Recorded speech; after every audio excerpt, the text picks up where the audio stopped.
Hello students, welcome back. In this lecture of physics we are going to continue our previous chapter 3, that is motion in a straight line, and our today's first topic is type of motion of a body. So type of motion of a body has three types, in which first is rectilinear or translatory motion, second is circular or rotatory motion, and third is oscillatory or vibratory motion. So let's continue with the first topic, that is rectilinear or translatory motion. So the definition of rectilinear motion is, it is that motion in which a particle or point mass body is moving along a straight line. That means to say that it is that motion in which a particle or point mass body is moving along a straight line. So that means the motion that is along this straight line, it is basically a rectilinear motion. But the translatory motion is a little bit different. If we discuss about translatory motion, it is that motion in which a body which is not a point mass body. In the rectilinear motion we were talking about the which a body, a particle or a point mass body, but in the translatory motion we are only considering the whole body which is not a point mass. So this is a little difference in between rectilinear motion and translatory motion. So translatory motion is basically it is that motion in which a body which is not a point mass body is moving such that all its constituent particles move simultaneously along a parallel straight line, and all its constituent particles shift through equal distance in a given interval of time. So one more difference is that in rectilinear motion, here we have two kinds of bodies, or you can say object, in which a particle or a point mass body. Okay, so if a particle moves, it can move in a different direction. Suppose a body consists 2 to 3 particle, or you can say n number of particle a body is consisting. So when it moves, so the particle of the body is moving in random direction. But in translatory motion, a body in its all constituent particle move simultaneously along a parallel straight line. So this is a general difference between rectilinear motion and translatory motion. So translatory motion example is a body slipping along a inclined plane as translatory motion. Suppose this is a inclined plane.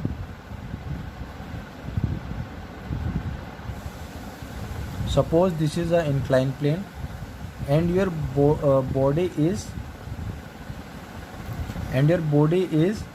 sliding. So this kind of motion is a translatory motion. Next one is circular motion. So circular or rotatory motion. So first of all, let us discuss what is circular motion. It is that motion in which a particle or a point mass body is moving on a circle about a fixed point which is the center of a circle. So basically what they are trying to say, that it is that motion in which a particle or a point mass body is moving on a circle about a fixed point which is the center of a circle. Suppose this is the center of the circle and this is your object, you can say a particle or a point mass object. When it is moving like this, it is moving about a fixed point which is the center of the circle and is moving on a circle. So the point mass is moving on a circle. So that is basically a circular motion. Now what is the difference between circular or rotatory motion? It is similar that the translatory motion. In rotatory motion we will only consider about the particle and we will not considering the point mass body. This is the basic General difference between circular and rotatory motion. So circular motion or rotatory motion can be a 2-dimension or 3-dimension. So if we consider about the previous diagram, that was like this. So your circular motion or rotatory motion can be 2-dimension or 3-dimension. It could be uniform or non-uniform. Suppose your body is moving equal interval of distance in equal interval of time, that it will comes under the uniform motion. And if it is cover unequal distance in equal interval of time, that is known as non-uniform motion, or you can say vice versa. So if it is uniform, that it is a periodic also. So if your body is moving a uniform motion, so that's mean it is periodic. That's why, because in a equal interval of time it is covering a equal distance, so at a particular time it is repeating itself, that's why we call it periodic also. Next one is oscillatory motion. It is that motion in which a body moves to and fro or back and forth repeatedly about a fixed point in a definite interval of time. So oscillatory motion is basically that motion in which a body moves to and fro or back and forth repeatedly about a fixed point in a definite interval of time. Suppose this is a fixed point, okay, and this is your body. So this is that is its extreme end, you can say, and it is move at this side, and this is also its extreme end, and it is moving back and forth repeatedly, then it is called the oscillatory motion. And if in the oscillatory motion the amplitude is very small, then the motion of a body is said to be a vibratory motion. Now suppose this is your motion, this is your oscillatory motion, and if the distance between both the ends is too small, that it is moving, this is right hand side extreme end and this is the left hand side extreme end, and if the both ends are so closed and even then oscillatory motion is happening, then it is then the amplitude is very small, then the motion of the body is said to be vibratory motion. I hope I am clear with the topic of types of motion of an object. Now our next topic is frame of reference. So what is frame of reference? Let us discuss. It is a system of coordinate axes attached to a observer having a clock with him, with respect to which the observer can describe position, displacement, acceleration, etc. of a moving body. These are the coordinate axes. This is X, Y and Z. This is the origin, or you can say observer position, so we can denote it by O, and it is the system of coordinate.